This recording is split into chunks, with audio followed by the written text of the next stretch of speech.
औज़ुबिल्लाहिमिनश्शैतानिर्रजीम बिस्मिल्लाहिर्रहमानिर्रहीम। प्यारे बच्चों, अस्सलाम वालेकुम। मैं हूँ आपकी टीचर मोहतरमा रफ़ीका जी। हमारा आज का मौजू है गेहूं का दाना। सबक जो है इसके सवालात।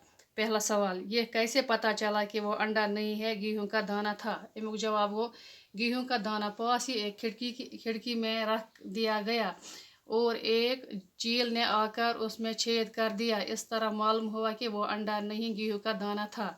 दूसरा सवाल, सबसे ज़्यादा कमज़ोर कौन था, बेटा, बाप या दादा? जवाब हो, इमुक सबसे ज़्यादा कमज़ोर बेटा था। तीसरा सवाल, बड़े दादा ने इस दाने को क्यों पहचान लिया? जवाब, बड़े दादा ने उस दाने को इसलिए पहचान लिया क्योंकि ऐसा गेहूं उनके ज़माने में हुआ करता था।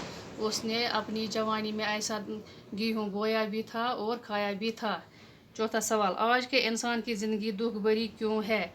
जवाब हो, आज के इंसान की ज़िंदगी दुख भरी इसलिए है क्योंकि आज का इंसान अपनी कमाई पर मुतमईन नहीं है, न वो खुदा पर ईमान रखता है और न अपनी मेहनत पर भरोसा करता है, बल्कि दूसरों की दौलत की तरफ ललचाई हुई नज़रों से देखता है। पांचवा सवाल, गेहूँ हमारे लिए क्यों ज़रूरी है? हम अच्छा गेहूँ कैसे उगा सकते हैं? जवाब, गेहूँ हमारी रोज़मर्रा की खुराक है। गेहूँ हमारी रोज़ी रोटी है। ये हमारी सेहत के लिए बहुत मुफीद है।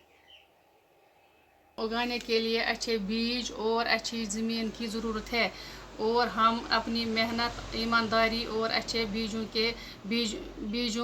खाद के इस्तेमाल और जदीद साइंसी तरीक़ों को बरोए कार लाकर अच्छा गेहूँ उगा सकते हैं।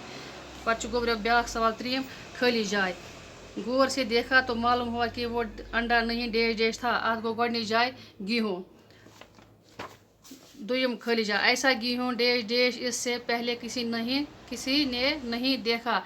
ये गो गेहूँ का दाना, आज गो दाना। दुयम खाली जाए, अपने पड़ोसियों के माल की तरफ ललचाई हुई डेश जैसे न देखना चाहिए नज़रों। उस वक़्त हर इंसान अपनी डेश पर भरोसा करता। आज गो चूरमिस गो मेहनत, इसलिए इसका गेहूँ इतना बड़ा होता था कि देखने में अंडे की मानंद लगता था। बाकी वसलाम।